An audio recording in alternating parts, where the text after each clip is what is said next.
नमस्कार बंधुरा पूजा kitchen with भेज फुड आमार सकल बंधुदेर जानाई आबारो अनेक अनेक स्वागत। तो देखुन आज के आबारो एकटा कुमड़ो शाकेर रेसिपि निये चले एसेछि। तार जोन्नो एखाने किछु कुमड़ो शाक आमि आगे थाकते केटे रेखे दिएछि, काटाटा आर आपनादेर देखाइनि। आर एखाने किछु आलू एकटु छोटो छोटो टुकरो करे केटे निएछि। आजके सम्पूर्ण आमिष भावे एई रेसिपिटा बानाबो, निरामिष भावे नय। तो अवश्यई रेसिपिटा प्रथम थेके शेष अब्दि देखार अनुरोध रइलो। ताहले चलुन आजके रेसिपिटा शुरू करी। प्रथमे एगुलोके आमि सिद्ध करे नेब, सेई जोन्नो ग्यासे आमि आगे थाकते कड़ाई बसिए दिएछि। एर मধ্যে आलूगुलोके दिए दिচ্ছি, देबार शाकगुलोकेও एर मধ্যে दिए दिচ্ছি।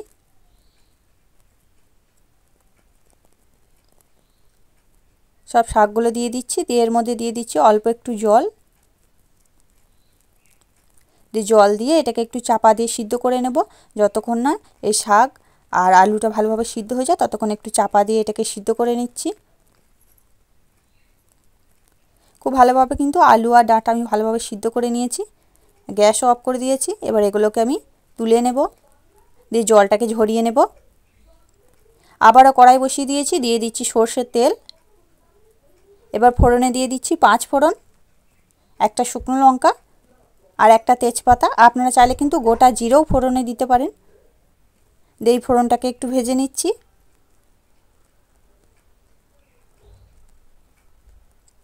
ফোড়নটা ভেজে নিয়েছি। আর এদিকে আমি একটু পেঁয়াজ কুচি করে রেখেছিলাম, পেঁয়াজ দিয়ে দিচ্ছি। তো আপনারা যদি এখানে নিরামিষভাবে খেতে চান তাহলে আর পেঁয়াজটা দেবেন না, পেঁয়াজটা স্কিপ করে দেবেন। তবে কিন্তু এইভাবে একটু পেঁয়াজ দিয়ে দেখবেন, খেতে কিন্তু খুবই ভালো হয়। তো অনেকভাবেই তো কুমড়ো শাক খেয়েছেন, তো আজকে যেভাবে বানাচ্ছি এইভাবে একবার বানিয়ে খেয়ে দেখবেন, খুব সুন্দর হয় বন্ধুরা, একদম অনুষ্ঠান বাড়ির মতো হয় খেতে। এবার পেঁয়াজটাকে দিয়ে একটু ভেজে নিয়েছি। আর এদিকে আমি আদা আর রসুন একসাথে বেটে নিয়েছিলাম, দিয়ে দিচ্ছি।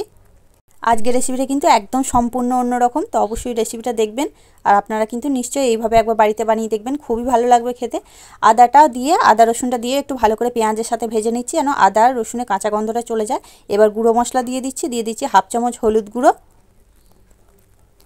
আর দিয়ে দিচ্ছি হাফ চামচ লঙ্কার গুঁড়ো। তো আপনারা যে যেমন ঝাল খাবেন এখানে সেরকম অনুযায়ী ঝালের পরিমাণটা কম বেশি করে নেবেন।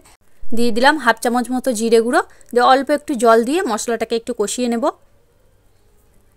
আমি কিন্তু আজকে কোনো সরষে ব্যবহার করব না, আপনারা চাইলে কিন্তু একটু সরষে বাটাও দিতে পারেন এখানে। এবার খুব ভালো করে মশলাটাকে কষিয়ে নেব, যতক্ষণ না মশলা থেকে তেল ছাড়ে ততক্ষণ একটু কষিয়ে নেব। মশলা কিন্তু ভালোভাবে কষানো হয়ে গেছে, মশলা থেকে তেলও ছেড়ে গেছে। এবার সিদ্ধ করে রাখা শাক আর আলু দিয়ে দিচ্ছি। এবার খুব ভালো করে শাকটাকে মশলার সাথে একটু কষিয়ে নেব। আর এই শাকটা সিদ্ধ করার সময় কিন্তু খেয়াল রাখবেন, খুব যেন বেশি একবারে গলে না যায়, তখন কিন্তু আর খেতে ভালো লাগবে না। একদমই একটু বেশ গোটা গোটা থাকবে, তখন খেতে ভালো লাগবে। তাই একটু এই 80% মতো একটু সিদ্ধ করে নেবেন। এবার দিয়ে দিচ্ছি স্বাদ মতো লবণ। দিয়ে খুব ভালো করে এটাকে কষিয়ে নেব যতক্ষণ না পর্যন্ত এই শাকটা থেকে একটু জল ছাড়বে, সেই জলটা শুকিয়ে যায়, ততক্ষণ এটাকে একটু কষিয়ে নেব।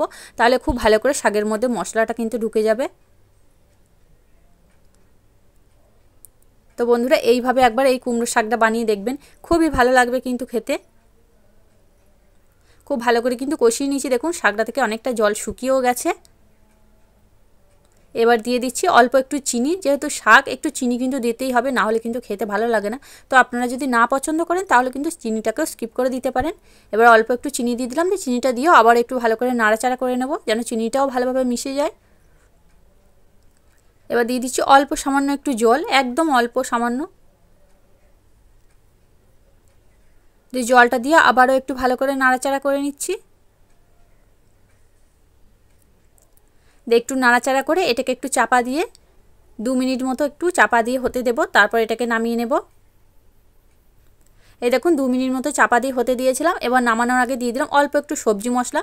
যে কোনো শাকে একটু সবজি মশলা দিয়ে দেখবেন, খেতে কিন্তু দুর্দান্ত হয়।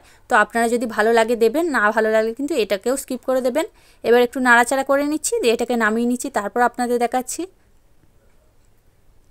এই দেখুন বন্ধুরা, আমার কুমড়ো শাকের রেসিপি একদম তৈরি হয়ে গেছে, দুর্দান্ত স্বাদে। তো এইভাবে কিন্তু একবার বাড়িতে অবশ্যই বানিয়ে দেখবেন, পরিবারের সকলে কিন্তু খুবই ভালো লাগবে খেতে। তাহলে বন্ধুরা আজকে আমার এই শাকের রেসিপিটা আপনাদের কাছে কেমন লাগলো সেটা কিন্তু অবশ্যই কমেন্টের মাধ্যমে জানিয়ে দেবেন। দেখে যদি একটু ভালো লেগে থাকে, আপনি যদি নতুন বন্ধু হয়ে থাকেন, একটা লাইক দিয়ে চ্যানেলটিকে সাবস্ক্রাইব করে আমার সাথেই থাকার অনুরোধ রইল। পরবর্তী ভিডিওর নোটিফিকেশনগুলো যাতে সহজেই পেতে পারেন, তার জন্য পাশে থাকা বেল আইকনটি বাজিয়ে অল অপশনটি অন করে দেবেন।